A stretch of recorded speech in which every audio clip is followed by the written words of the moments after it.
Very good evening to all of you, all my dear friends and my dear elders, and each and every viewer of my YouTube channel, Learn with Jyotia. As I have promised, but I can't cap that because my Wi-Fi was not working properly for 2 days, and that's why I was unable. I am unable to upload any videos. Sorry for the interruption I have created. So today we are going to discuss about the second part of section 76 and 79. In my last session, I have discussed about the first part of section 76 and 79. ठीक है, वहाँ पे क्या था कि nothing is an offense which is done by a person who is bound by law to do it, section 76, and nothing is an offense which is done by a person who is justified by law to do it. And we have discussed two cases also and in brief details. Okay, so in the second part, शुरू करने से पहले I would like to read the particular section. Section 76. Act done by a person bound or by mistake of fact believing himself bound by law. Nothing is an offense which is done by a person who is or who by reason of a mistake of fact and not by reason of a mistake of law in good faith believes himself to be bound by law to do it. And the section 79, act done by a person justified or by mistake of fact believing himself justified by law. Nothing is an offense which is done by any person who is justified by law or who by reason of a mistake of fact and not by reason of a mistake of law in good faith believes himself to be justified by law in doing it. Okay, तो after proper reading हमको तीन चीज़ें मिलती है section 76 and 79 में. Section 76 and 79 का second part जो है which is dealing with mistake of fact, mistake of law and in good faith. ठीक, तो सेक्शन 76 जो है this is mainly dealing with justified by law. तो जस्टिफाइड बाय लॉ का एकदम बहुत वेरी गुड एग्जाम्पल है प्राइवेट डिफेंस. ठीक, प्राइवेट डिफेंस उसका एकदम बेहतरीन एग्जाम्पल है. Private defence where it is justified by law when we are taking the private defence, when we are taking the benefit of private defence and we are doing something to save our self. तो ये बहुत parent act आप बोल सकते हैं या parent provision आप बोल सकते हैं. पूरा राइट ऑफ प्राइवेट डिफेंस का पेरेंट प्रोविजन आप बोल सकते हैं सेक्शन 79 को. ओके, तो जो सेकंड पार्ट है इसमें तीन चीज़ें हैं, mistake of fact, mistake of law and in good faith. अब देखिए mistake of fact and mistake of law के ऊपर दो मैक्सिम है जो हम लोग आई गेस LLB में भी हम लोग इस चीज़ को पढ़े हैं. And the two maxims are इग्नोरेंशिया फेसिट डॉट एक्सक्यूजेड एंड इग्नोरेंशिया जुरिस नॉन एक्सक्यूजेड. जिसका मतलब होता है इग्नोरेंशिया फेसिट डॉट एक्सक्यूजेड का मतलब है ignorance of fact can be excusable but इग्नोरेंशिया जुरिस नॉन एक्सक्यूजेड का मतलब है ignorance of law is not non excusable. Ignorance of law की कोई माफ़ी नहीं है, इसका कोई एक्सक्यूज नहीं लिया जा सकता. ठीक, आप नहीं बोल सकते कोई भी काम करने के बाद कि हाँ हमको तो लॉ पता ही नहीं था. तो ये चीज़ नहीं हो सकती because law presumes that everyone knows the law. Law ये मान के चलती है कि एवरी पर्सन लॉ जान रहा है, जहाँ पे वो रह रहा है वहाँ का लॉ वो जान रहा है. ठीक, तो यहाँ पे आप इग्नोरेंस ऑफ लॉ का कोई बेनिफिट नहीं ले सकते. और दोनों सेक्शन यही बोल रहा है. दोनों सेक्शन को आप पढ़िए, दोनों सेक्शन में यही चीज़ लिखा है, by reason of a mistake of fact and not by reason of a mistake of law. ये लाइन कॉमन आपको दोनों सेक्शन में मिलेंगे. Not by reason of a mistake of law, mistake of law का बेनिफिट आप नहीं ले सकते. Mistake of law is non excused, उसका एक्सक्यूज नहीं कर सकते आप. अच्छा, अब देखिए मिस्टेक ऑफ लॉ और इग्नोरेंस ऑफ लॉ ये दोनों टर्म सेम है क्या? ये दोनों टर्म का मीनिंग सेम है क्या? And the answer is no. Why no? Ignorance of law का मतलब होता है कि हमको लॉ पता ही नहीं है। इग्नोरेंस ऑफ लॉ मतलब हमको लॉ पता ही नहीं है, ठीक। एंड मिस्टेक ऑफ लॉ का मतलब होता है yes we know the law but we have interpreted it in a wrong way. हमको लॉ पता तो है लेकिन हमने उसका मतलब कुछ गलत तरीके से निकाला है, हमने उसका मतलब सही नहीं निकाला है, तब ये मिस्टेक ऑफ लॉ होता है। अब बड़ा क्वेश्चन ये उठता है whether the both terms are covered under section 76 and 79। क्या ये ignorance of law and mistake of law दोनों को कवर करता है section 76 and 79? And the answer is yes। mistake of law and ignorance of law ये दोनों term को Indian law में सिनोनिमसली लिया गया है। And section 76 and 79 both cover the both term ignorance of law and mistake of law synonymously, ठीक।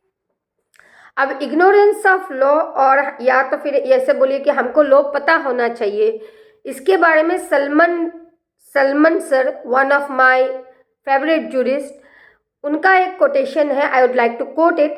Salman sir क्या बोलते हैं कि every man know the law और at any rate ought to know under which he lives. Salmond यहाँ पे जो quotation है सलमान का, तो इसमें ये मतलब निकलता है कि every man know the law और एट एनी रेट, किसी भी कीमत में, ought to know under which he lives, जिस कानून के अधीन वो रह रहा है उस लॉ को उसको जानना चाहिए। हम ये बात नहीं बोल सकते कि यस हमको लॉ तो पता नहीं था, हमने कोई गलती कर दिया and then we are saying ओहो हमसे तो गलती हो गई यार, हमको तो लॉ पता ही नहीं था कि ऐसा करने से ऐसा होता है या कुछ हमको सज़ा मिलेगा, पेनल प्रोविजंस है, we don't know anything about law. ये चीज़ का एक्सक्यूज हम लोग नहीं ले सकते, ठीक। अब आता है कि देखिए बहुत इंपॉर्टेंट लाइन है कि मिस्टेक में इंटेंशन नहीं होती है, गलती में इंटेंशन नहीं होती है, ठीक। फॉर एग्जाम्पल मान लीजिए कि ए एक लड़की है और उसने बहुत the way she dressed up is looking like a male, she is looking like a male, उसको लड़का जैसा लग रहा है। आज के ट्रेडिशन भी है, समझ में भी नहीं आता, बहुत लड़के लोग भी होते हैं कि बहुत लंबे लंबे बाल रखते हैं, टाई अप करते हैं, देन कान में भी कुछ पहनते हैं, हाथ में भी बहुत सारी चीज़ पहनते हैं। तो आजकल के जनरेशन में ये ये डिफ्रेंशिएट करना पीछे से थोड़ा मुश्किल हो जाता है कहीं कहीं पे। I am not hurting anyone's dressing style, it is fully liberty anyone to do dress up as he or she likes, but I am just giving an example। अगर हम मानते हैं कि ए एक लड़की है जिसने इस तरीके से ड्रेसअप किया हुआ है कि उसको पीछे से पहचान में नहीं आ रहा है कि वो लड़का है कि लड़की है, और बी एक लड़का है, वो जहाँ पे खड़ा है वहाँ पे बहुत रश था, बहुत भीड़ थी, तो वहाँ पे उसको रास्ता निकालने के लिए उसने क्या किया, वही ए के कमर में हाथ रख के बोला अरे भाई थोड़ा साइड हो जा। तो अब यहाँ पे बी लायबल होगा क्या, to outrage her modesty? And the answer is no. Why? Because there is a perfectly mistake of fact. And बहरहाल ये चीज़ आप लोग ट्राई मत करिएगा, आइदर तो हो सकता है चाटे वाटे पड़ जाए, लायबल तो बाद में होंगे, पहले तो चाटे वाटे पड़ सकते हैं। So it's just an example, only an example कि हाँ मिस्टेक ऑफ फैक्ट कैसे हो सकता है, ठीक है। यहाँ पे कोई इंटेंशन नहीं है, अदरवाइज 354 में तो इंटेंशन देखी ही जाती है।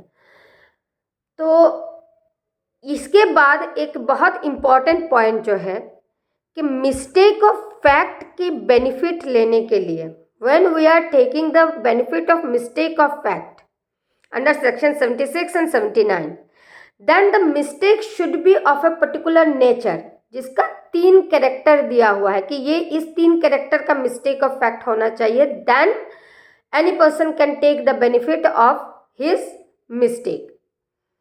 कैसा 3 कैरेक्टर? मिस्टेक का कैरेक्टर क्या क्या होना चाहिए? The mistake must be of such a character that had the supposed circumstances be real or true, then no offense had been committed. ठीक, अब यहाँ पे क्या बोल रहा है कि mistake must be of such a character that had the supposed circumstances be real or true, then no offense had been committed. Mistake of fact के चलते वो जो काम कर रहा है वो रियली और ओरिजिनली उसी सिचुएशन में काम कर रहा है, देन कोई ऑफेंस नहीं है. एज फॉर एग्जाम्पल, आप मान लीजिए कि कोई थीफ है और उसको कहीं से खबर मिला है कि यहाँ पे जो गवर्नमेंट अलॉटेड जो होम्स होते हैं जो पब्लिक सर्वेंट्स को दिए जाते हैं, वो तकरीबन सारे घर देखने में एक ही जैसे होते हैं और सारे इकट्ठे जुड़े हुए होते हैं. तो उसको कहीं से चोर को कहीं से खबर मिली है कि 9 नंबर घर में जो पब्लिक सर्वेंट रह रहा है उसके पास बहुत पैसा है, और 10 नंबर घर में जो पब्लिक सर्वेंट रह रहा है he is living his life by somehow, वो अपने तनख्वाह से जैसे अपना गुजारा कर रहा है. अब इस फैक्ट को जानते हुए उसने चोरी का इंटेंशन किया कि हमको चोरी करना है, और चोरी करने के मंशा से उसको जाना था घर नंबर 9 में, बट वो गलती से 10 नंबर घर में चला गया and then he caught up, उसको पकड़ लिया गया. अब वो क्या ये बोल सकता है कि ये whether he can take the benefit that ओहो it's a mistake of fact, मुझसे गलती हो गई, मुझे तो 9 नंबर में जाना चाहिए था, मैं तो 10 नंबर में आ गया, मिस्टेक ऑफ फैक्ट हो गई मुझसे. नहीं, why? Because it is not the original circumstances. भाई चोरी तो चोरी है, चोरी तो चोरी है, उसमें तो उसको सजा होना ही है, और इस चीज़ का भी वो बेनिफिट नहीं ले सकता कि अरे नहीं मुझे 9 नंबर घर में जाना चाहिए था, मैं गलती से 10 नंबर घर में आ गया. इस चीज़ का भी वो बेनिफिट नहीं ले सकता मिस्टेक ऑफ फैक्ट में. तो मिस्टेक ऑफ फैक्ट किस तरीके का होना चाहिए कि हाँ मैं इस काम को करते हुए गलती से मैं वही काम ही कर रहा हूँ, जो ओरिजिनल और ट्रू है वही काम कर रहा हूँ, then we can take the benefit of mistake of fact. ठीक, अब दूसरा नेचर क्या है? The mistake must be reasonable, there must be good faith. ठीक है, there must be good faith. ये आपको गुड फेथ वाला शब्द आपको दोनों सेक्शन में मिलेगा. सेक्शन 76 में भी मिलेगा. Not by reason of a mistake of law in good faith believes himself to be bound by law. And section 79 में भी मिलेगा ये चीज़. Not by reason of a mistake of law in good faith believes himself to be justified by law. Good faith का मतलब क्या है कि the act done with reasonable care and caution. अब ये गुड फेथ डिफाइन कहाँ पे है? गुड फेथ डिफाइन है section 52 of the IPC. So let's move section 52 for a moment. Section 52 good faith. Nothing is said to be done or believed in good faith which is done or believed without due care and attention. ठीक है, अब section 52 का पढ़िए. Nothing is said to be done or believed in good faith. कोई भी ऐसा चीज़ को हम ये नहीं मान के चलते कि उसको गुड फेथ में किया गया है जब तक विच इज़ डन और believed without due care and caution. जहाँ पे ड्यू केयर एंड कॉशन नहीं है तो हम ये नहीं मानते हैं कि वहाँ पे गुड फेथ है, क्योंकि गुड फेथ होने के लिए ड्यू केयर एंड कॉशन जरूरी है. The act which is done with due care and caution then there is good faith. अब इस नेचर का एग्जाम्पल क्या है? इस नेचर का एग्जाम्पल लेते हैं. ये कई बार ये ऐसे ही पूरा टेक्स्ट लिख के फिर उसके हिसाब से सवाल पूछे जाते हैं. कई एग्जाम क्वेश्चन पेपर में मैंने देखे हैं. जैसे मान लीजिए कि एक बेटा है and his father. B is a son and his father is C. And C is a devotee of any Baba.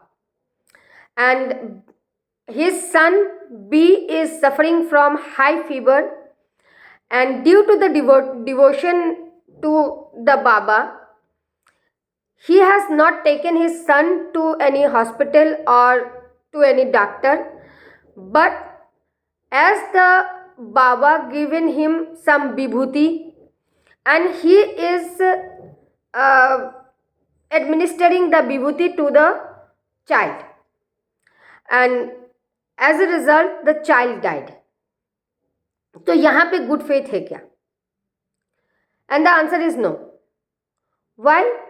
Because जब आपका बेटा हाई फीवर में है तो ड्यू केयर एंड कॉशन कहाँ पे होता? If the father is taken the child to a doctor और to a medical attendance, then वहाँ पे गुड फेथ होता. But when he is giving vibhuti only by believing that हाँ बाबा का विभूति से काम हो जाएगा, then there is no due care and caution and the act is not under good faith. ठीक. तीसरा कैरेक्टर क्या है? It has to be a mistake of fact and not a mistake of law. Mistake of law नहीं होना चाहिए, mistake of fact ही होना चाहिए. Mistake of fact जब है तभी हम उसका बेनिफिट ले सकते हैं, अदरवाइज मिस्टेक ऑफ लॉ का कोई बेनिफिट, कोई एक्सक्यूज नहीं होता है. ठीक. अब मिस्टेक ऑफ फैक्ट का सबसे पहला जजमेंट जो आया वो जजमेंट है R versus Livet, LEVETT, R versus Livet. इसका ईयर है 1639, इंग्लिश लॉ केस है. अब इस केस में क्या हुआ, जो छोटे छोटे रियासत के राजा होते हैं, ऐसे ही एक राजा थे और वो शिकार पर गए थे और राजा के जो सर्वेंट थे उनका एक गर्लफ्रेंड था. तो by in trying to impress his girlfriend, उसने अपने गर्लफ्रेंड को उस कैसल में लाया और अपने गर्लफ्रेंड को इम्प्रेस करने के लिए ये दिखाना चाहता था कि पूरे कैसल में उसको सबसे बेहतरीन कमरा मिला है, और जिसके चलते उसने अपने गर्लफ्रेंड को राजा जी के कमरे तक लेके गया. उस टाइम राजा हंटिंग में गए हुए थे और उसको ये नहीं लगा था कि राजा जी वापिस आ जाएंगे. बट अनफॉर्चुनेटली द छोटे जो राजा थे, राजा जी वापिस आ गए. It is very unfortunate the he had came back. तो जब वो वापिस आ गए तो उसने डर से क्या किया कि अपने गर्लफ्रेंड को कर्टेन के बिहाइंड में हाइड कर दिया, पर्दे के पीछे छुपा दिया. अब राजा को लगा कि कोई एनिमी है और उन्होंने अपनी बंदूक उठाई and directly shoot the poor girl and the poor girl died. And उस टाइम में इस केस में उसको मिस्टेक ऑफ फैक्ट का बेनिफिट दिया गया. ठीक. जबकि आज के डेट में अगर ये केस होती तो उसको मिस्टेक ऑफ फैक्ट की बेनिफिट नहीं दिया जाता, because it is a Russian negligent act. It is a Russian negligent act. ठीक. दूसरा, इसके कुछ सालों बाद, 2-3 साल के अंतराल में दूसरा केस आया होगा. दूसरा जो केस है आर वर्सेस फोस्टर, इसका ईयर मुझे नहीं पता. आर वर्सेस फोस्टर में क्या हुआ, एक हस्बैंड वाइफ थे, तो हस्बैंड का हमेशा संडे को चर्च जाने का उनका हैबिट था और हस्बैंड चर्च के लिए चले गए. तो चर्च के लिए जब चले गए तब वो उन्होंने अपना पिस्टल से जो गोलियां है वो सब निकाल के खाली पिस्टल रख के वो चले गए कि वापिस आके फिर वो अपना शिकार विकार में जाए. अब उसके बाद जब वो चर्च में थे उसी ड्यूरेशन में उनके एक फ्रेंड आए, वो गन को लेके गए हंटिंग में, और पिस्टल में जब वो हंटिंग में लेके गए तो ऑब्वियसली उन्होंने कार्टिजेस जो है वो सब फुल करके लोडेड करके वो लेके गए और फिर वो वापस आके गन को उसी हिसाब से रख दिया. अब जब हस्बैंड चर्च से वापस आया तो उसको ये पता था कि उसने गन को खाली करके रखा था. तो उसका पत्नी जब सामने आई, then I don't know why he has point at his wife. उसने अपनी पत्नी के तरफ पिस्टल तानी और शूट कर दी एंड द वाइफ डाइड. अब इसके बाद वो खुश था या दुखी था ये उसकी अपनी बात है कि गलती से हो भी सकता है, let's not talk about it. पर यहाँ पे भी उसको हस्बैंड को मिस्टेक ऑफ फैक्ट का बेनिफिट दिया गया, बट जबकि ये बहुत पुरानी केस है तब यहाँ पे मिस्टेक ऑफ फैक्ट की बेनिफिट दी गई। बट ये दोनों केस अगर आज के डेट में होती, then the both the cases are not covered under mistake of fact because there is an Russian negligent act and both the person will be liable under section 304 part A। ठीक, Russian negligent में cover हो जाता। ठीक, तो ये बहुत पुरानी case थे तो उस टाइम में उनको मिस्टेक ऑफ फैक्ट का बेनिफिट मिल गया। ओके, अब देखिए कि हम लोग जब यहाँ तक क्लियर है तो हम लोग ये समझ रहे हैं कि सेक्शन 76 एंड 79 में bound by law and justified by law है। अब कोई प्राइवेट पर्सन अगर सेक्शन 43 के अंदर, जैसे सेक्शन 43 सीआरपीसी प्रोविजन देती है कि प्राइवेट पर्सन भी एप्रीहेंड कर सकता है टू सर्टेन सर्कमस्टेंसेस और सर्टेन ऑफेंसेस में, वो एप्रीहेंड करने का उसको पावर दिया गया है सेक्शन 43 में सीआरपीसी में। तो उसमें अगर कोई प्राइवेट पर्सन काम कर रहा है तो उसको भी सेक्शन 76 में बाउंड बाय लॉ का बेनिफिट मिलेगा। ठीक, अब गुड फेथ वाला जो हमने बात किया है, गुड फेथ के ऊपर एक जजमेंट है, I would like to quote it, S.K. Sundaram versus State 2001 Supreme Court। Basically, due care and attention denotes that a person makes such an inquiry of such a depth that a reasonable prudent man would make with a genuine desire to know the truth। मतलब यहाँ तक उसकी inquiry, यहाँ तक उसकी care and caution है कि कोई भी रीजनेबल प्रूडेंट इंसान उसका पूरा डेप्थ तक जानने बिना वो कोई काम नहीं करेगा। जैसे यहाँ पे दो केसेस हमने देखा कि वो पर्दे के पीछे अपने गर्लफ्रेंड को छुपा दिया था, तो उसको अगर बहुत पुराना केस था बोल के मिस्टेक ऑफ फैक्ट, उसको अगर ऐसा कुछ लग ही रहा था, then he could search the curtain कि क्या है। वो राजा था, वो हजारों सिपाही को बुला के वहाँ पे कर्टेन को सर्च करवा सकता था। ठीक, whereas he has not done that and he directly shoot that poor girl। दूसरा वाला फोस्टर वाला केस में भी उसको अगर गन रख के गया था और उसको ये पता था कि हाँ मैंने गन ओपन रख के गया था, लोडेड नहीं था, लेकिन बाद में आने के बाद जब वो पॉइंट आउट किया, चाहे वो वाइफ हो या कोई और पर्सन हो, उसके साथ में जब उसने गन को पॉइंट किया अपने वाइफ की तरफ, तब उसको उतना केयर होना चाहिए था कि गन लोडेड है कि नहीं। Without taking proper care and caution he shoot at his wife and the wife died। इन दोनों केस गुड फेथ के अंदर नहीं है। ठीक, अब यहाँ तक हम लोग क्लियर हैं। So let's once again read the two section 76 and section 79। so firstly move to section 76। Nothing is an offense which is done by a person who is or who by reason of a mistake of fact and not by reason of a mistake of law in good faith believes himself to be bound by law to do it। Illustration देखिए, A soldier fires on a mob by the order of his superior officer in conformity with the commands of the law। A has committed no offense। Superior का order है plus the order of the superior is also in conformity with the command of the law.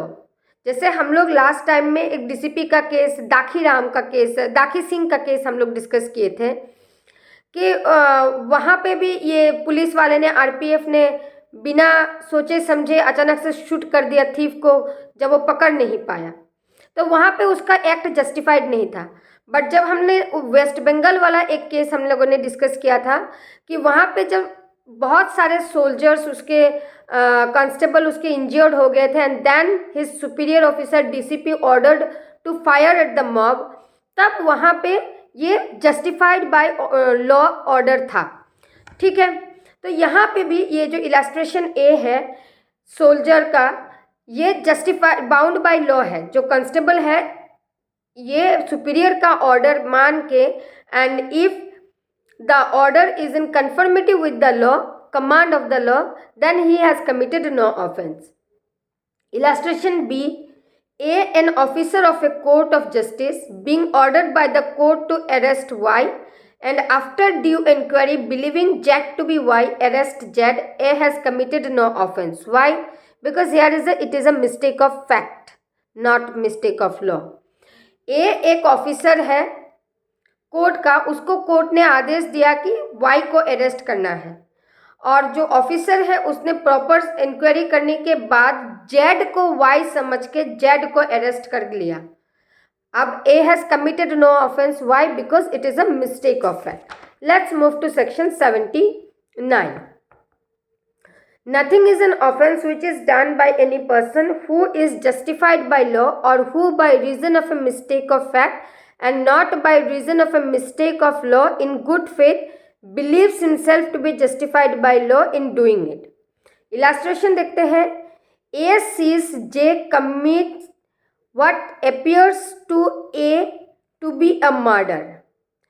A ने देखा कि देखने के बाद उसको जो लगा, उसको जो समझ में आया, जो appear हुआ उसके सामने कि Z मर्डर कर रहा है।